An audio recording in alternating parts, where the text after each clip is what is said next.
అందరికీ నమస్కారం అండి. నేను మీ ఉమామహేశ్వరినండి. ఈరోజు అంటే చికెన్ తోటి ఒక స్పెషల్ రెసిపీ అండి. అంటే మాకు స్పెషల్ అనమాట. చిక్కుడుకాయ చికెన్ అనమాట. దీనికి కావాల్సింది ఒక అరకిలో చికెన్ కావాలండి. అలాగే 2 మీడియం సైజు ఉల్లిపాయలు కావాలి. ఒక 7 పచ్చిమిరపకాయలు కావాలండి. అలాగే ఒక పెద్ద స్పూన్ అల్లం వెల్లుల్లి పేస్ట్ కావాలి. అలాగే ఒక 300 గ్రామ్స్ చిక్కుడుకాయలు కావాలండి. వీటిని నీట్‌గా క్లీన్ చేసేసి పెట్టుకోవాలండి. చూసారు కదండీ చిక్కుడుకాయలు. చిక్కుడుకాయతో చికెన్ అండి బావుంటదండి. అలాగే పసుపు కావాలి. అలాగే all in one masala powder కావాలి. అలాగే ఆయిల్ కావాలి, సాల్ట్ కావాలి, కారం కావాలండి. ఇది ముందుగా గ్యాస్ వెలిగించేసేసి గిన్నె పెడదామండి. అది హీట్ ఎక్కిన తర్వాత ఒక 100 ఎంఎల్ ఆయిల్ వేసేద్దామండి. ఆయిల్ హీట్ ఎక్కిన తర్వాత ఉల్లిపాయలు, పచ్చిమిరపకాయలు ముక్కలు చిన్న చిన్నగా కట్ చేసేసుకొని దాంట్లో వేసేసి వేపుదామండి. వేపేటప్పుడు కాస్త సాల్ట్ వేస్తే త్వరగా వేగుతుందండి. వేసుకోవాలండి. ఆ తర్వాత కాస్త వేగిన తర్వాత పసుపు కూడా వేసుకోవాలండి. ఒక చిన్న స్పూను పెద్దది. వేసేసుకున్న తర్వాత అవి కూడా బాగా వేగనివ్వాలండి. ఉల్లిపాయ వేగితే చాలా టేస్టీగా ఉంటదండి కర్రీ.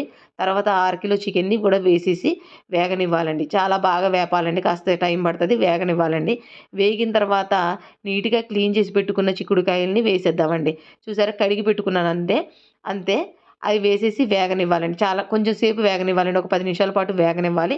అవి వేగేటప్పుడు కాస్త అల్లం వెల్లుల్లి పేస్ట్ వేసేద్దామండి. ఒక పెద్ద స్పూన్ అల్లం వెల్లుల్లి పేస్ట్ వేసేద్దామండి.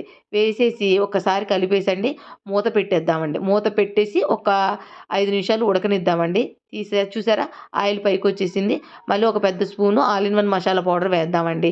ఈ మసాలా పౌడర్ కావాలంటే మా వీడియోస్‌లో ఉంటది చూడండి. అది కూడా వేసి కలిపిన తర్వాత ఒక 5 నిమిషాలు ఉడకనిద్దామండి. ఆ తర్వాత కారం వేసేద్దామండి. ఆ స్పూన్ తోటి ఒక 5 స్పూన్లు కారం వేసేయాలండి. ఇది మసాలా కారం అండి. ఇది ఎలా తయారు చేయాలో మా వీడియోస్‌లో ఉంటది చూడండి. అది వేగిన తర్వాత ఆయిల్ పైకొచ్చింది కదండీ! ఇప్పుడు ఒక 200 ఎంఎల్ వాటర్ వేసేద్దామండి. వాటర్ వేసేసి ఉడకనిద్దామండి అన్నీ కలిసేలాగా. ఈ టైంలోనే ఉప్పు కూడా అడ్జస్ట్ చేసుకోండి. ఉప్పు ఒకసారి చూసుకొని, రుచి చూసుకొని ఉడకనివ్వండి. హై ఫ్లేమ్‌లో ఉడకాలండి. తర్వాత దగ్గర పడుతుంటే మీడియం ఫ్లేమ్‌లో పెట్టండి. బాగా దగ్గర పట్టినప్పుడు సిమ్‌లో పెట్టండి. సిమ్‌లో పెట్టి దగ్గరకయ్యేంత వరకు ఉడకనివ్వండి కూర. చాలా చాలా రుచిగా ఉంటదండి. చిక్కుడుకాయలు అవి నాటు చిక్కుడుకాయలైతే ఇంకా చాలా చాలా టేస్టీగా ఉంటదనమాట.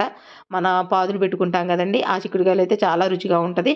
ఒకసారి ఈ కూర ట్రై చేయండి. మీకు నచ్చుతుందని అనుకుంటున్నాను.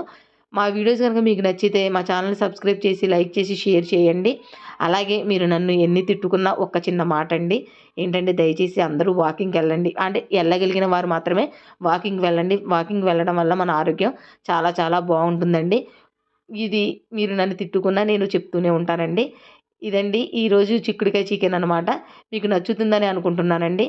ఉంటానండి. మీ ఉమామహేశ్వరి.